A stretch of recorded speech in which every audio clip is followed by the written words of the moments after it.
Today's video is going to be very important. It's going to be about Candace Owens on this radio show that she does. And it's very interesting. Now, I normally don't do reaction videos, but family, I just had to on this one. This woman was spot on the money. And once again, let me say two things. Number one, I do not agree with everything that she says. I do not agree with the shirt she wore with her and Kanye West. I really despise that, but that's over with. Hopefully this doesn't come up in the comment section because I'm not going to debate it. If you want to debate in a loving way, we can talk about the video, but this one was spot on. Last but not least, this is a woman that I don't have to worry about when I open up my YouTube feed. I don't have to worry about Candace Owens shaking her butt, showing her chest, showing her thighs. I mean, this woman totally gets it, and I'm speaking about the African-American community, and I'm not downgrading the sisters who do that, but it's just a shame where most of our African-American women, this is all we know how to do, is shake our butt, show our chest, and just twerk to ghetto songs. It's more to life than that, and Candace Owens is a good example about how to keep your body covered and basically how to be not a godly woman, but a decent woman. But last but not least, let me go ahead and show you guys this video. I'm gonna give my commentary after it's over with. This is too good and I'm fired up. You guys, let me load this video up. Give me 1 second here.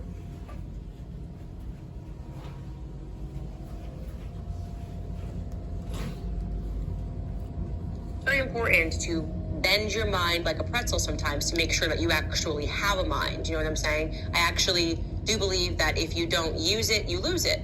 And this is the circumstance of why so many people that spend years and years and years in college and they have so many degrees can't see what's right in front of them because they're not actually challenged to critically think. They are just taught to remember what's on a piece of paper and to spit back out exactly what the professors in the universities have told them to remember. In essence, it's just brainwash, right? In order to make sure that you don't become a victim of brainwash, you have to challenge yourself to think a different way.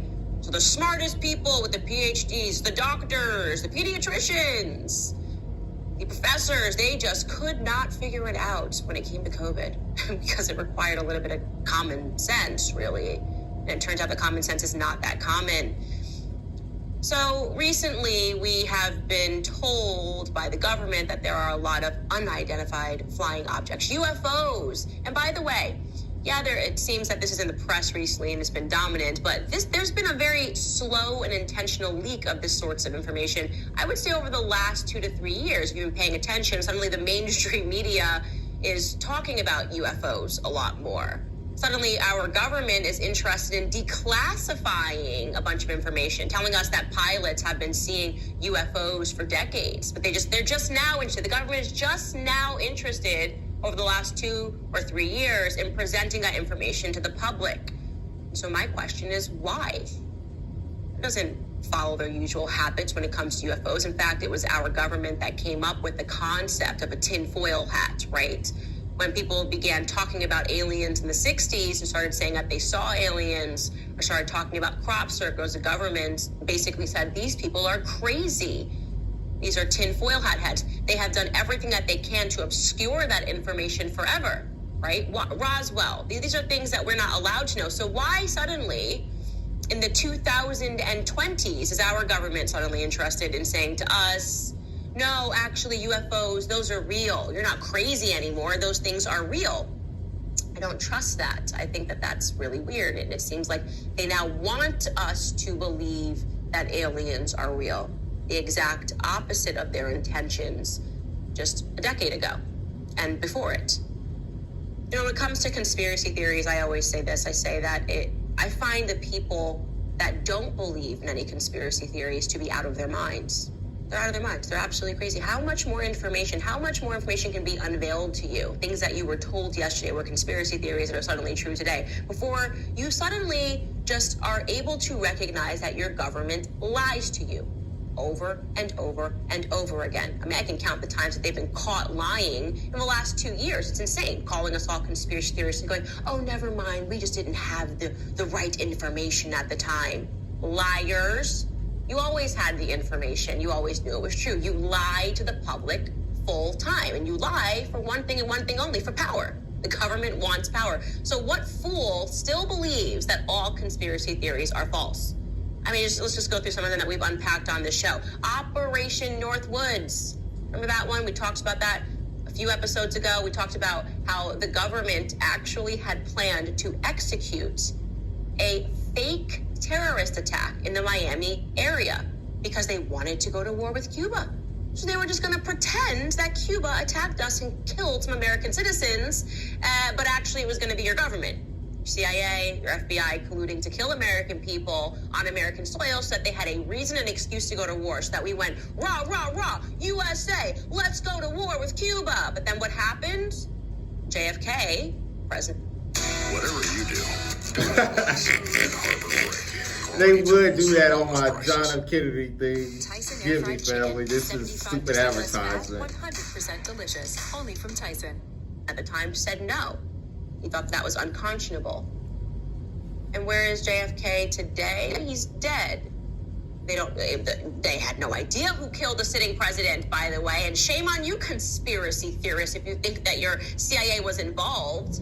No. I think decades and decades and decades. And then finally, they leak some information and they say, no, it was definitely Russia. Russia. It was Russia who did it. Oh, really?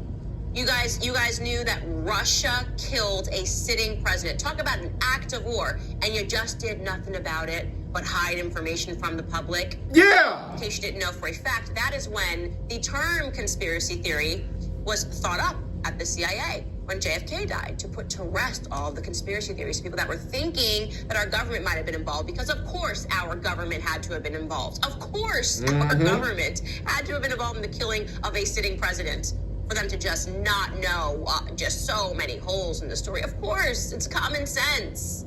Why? Maybe because he wasn't willing to play ball with Operation Northwoods. I don't know. I can't tell you for a fact. I wasn't alive then.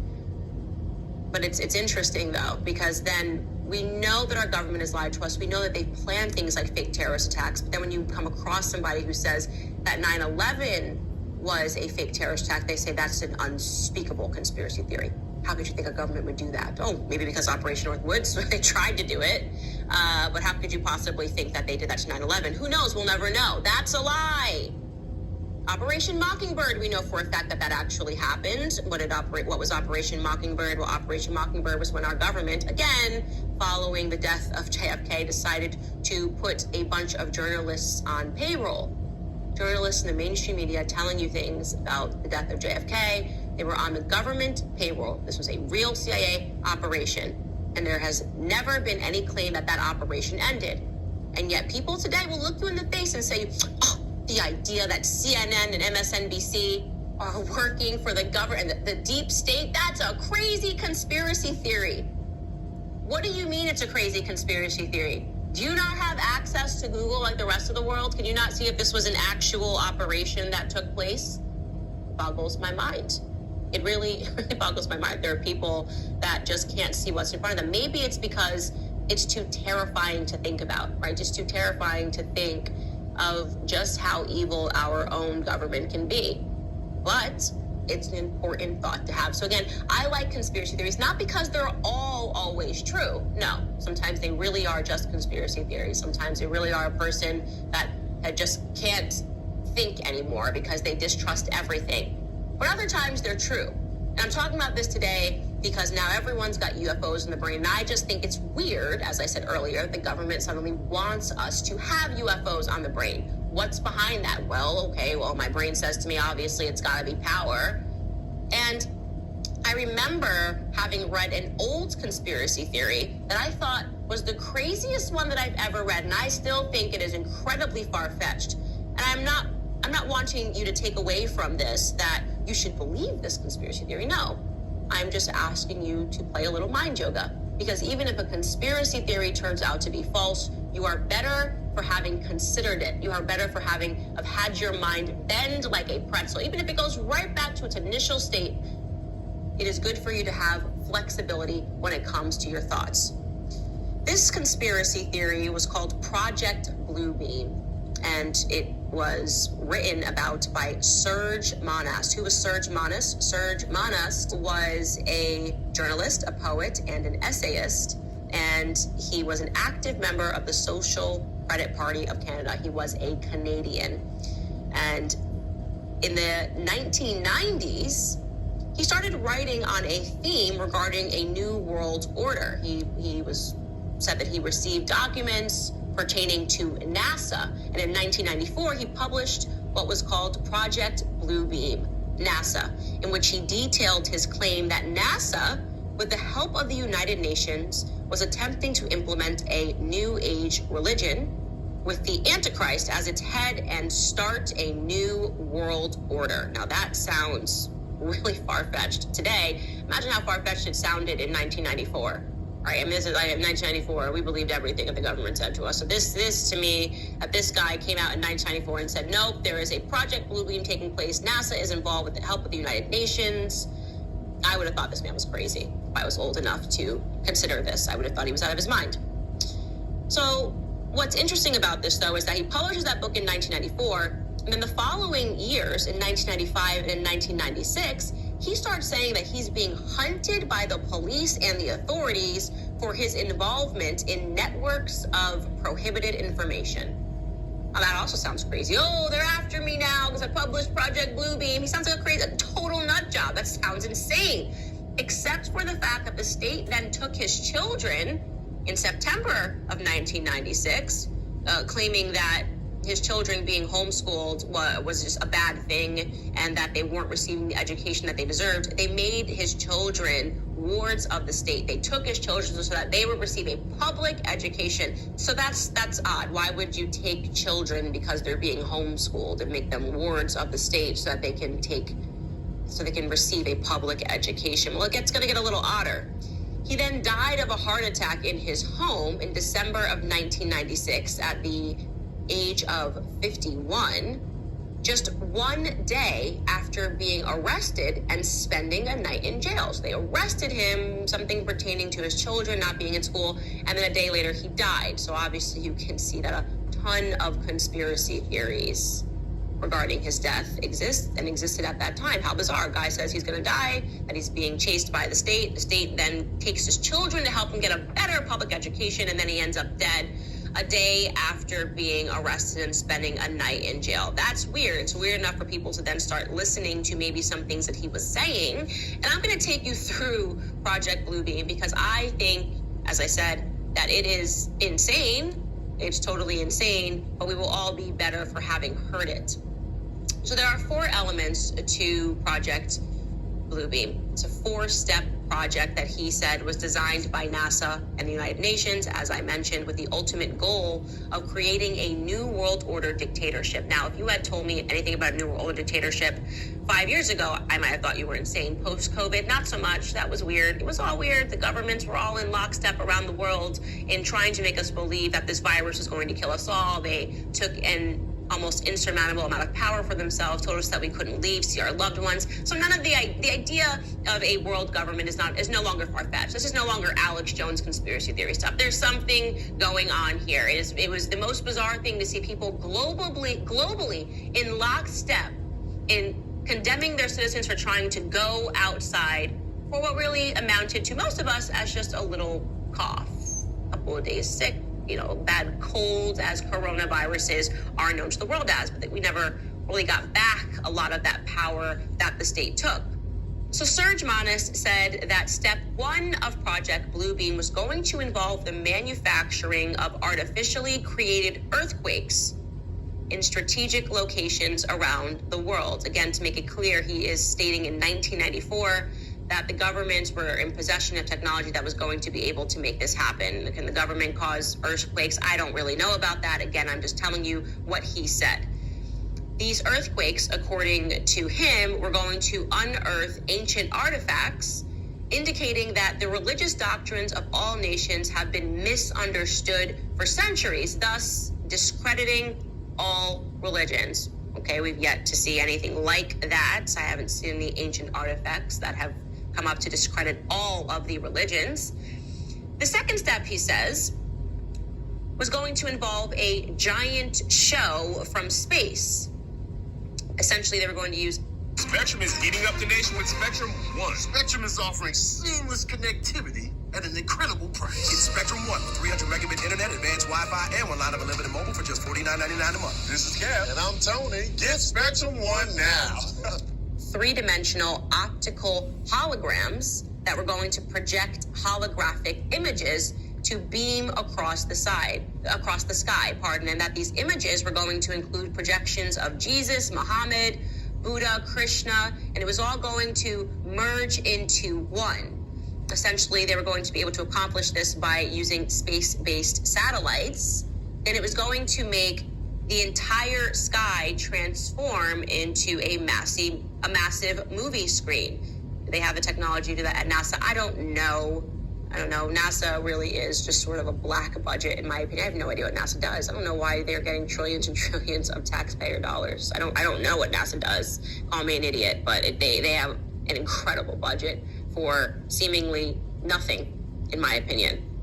The third step is even more far-fetched. He says that this is going to involve artificial intelligence. Again, I just like to state this over and over again. He was saying this in 1994. Artificial intelligence that was going to be able to use mind control to reach people inside of their minds. And this was going to involve rays from satellites that are being fed memories from our computers that have stored massive data about every single human being on Earth.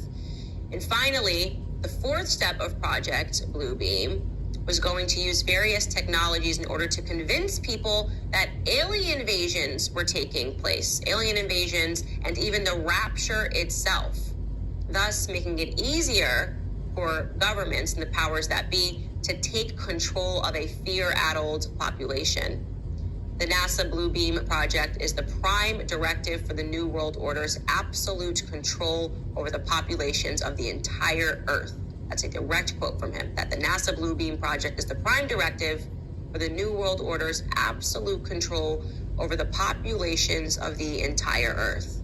Now, that's just me taking you through the 4 steps of it. There were also a lot of other elements written in his book. He talked about the phasing out of cash, not something that you would have possibly thought in the 94, but now something that seems very real today. I mean, they don't want you to remember this, but what a weird thing during COVID. Remember this whole media and lockstep telling you that cash was carrying COVID, that you shouldn't carry cash. This is how they sort of suddenly started everybody going to the grocery store. Now all of these machines appeared because cash is dirty and the cash is going to give you COVID, and people started believing this and you shouldn't be carrying cash. Well, he was saying this. He was saying that they would plan and execute a financial crisis, which wasn't going to lead to a complete crash, but it was going to allow them to introduce the idea of electronic cash, and that they wanted it to replace all paper. So you can imagine how crazy he sounded then, not so crazy now. There's definitely some sort of an effort for them not to want us to carry cash anymore. All right, folks, you heard it from Sister Candace Owens. And I have to say this, and I have to keep repeating myself, because when I do these videos, like I told you earlier, it's not to make people feel bad, but I'm trying to reach all audiences, young, teenagers, older folk, all kind of people, because I don't want them to be caught off guard. Now, I want to say one more thing real quick, and then I'm going to get into my reaction to her information. And I had to say this because I don't see this that often. And as I mentioned earlier in the video, she is a woman I do not have to worry about with exposing herself to the public, such as her thighs, her chest, her behind, her twerking. She really does a good job of keeping that covered up. And I really appreciate her for that, because not too many sisters are doing that anymore. They just feel like they can show any and everything to the world. Now, this sister was so spot on. Now, I'm going to just talk about 3 of them because this is a kind of lengthy video.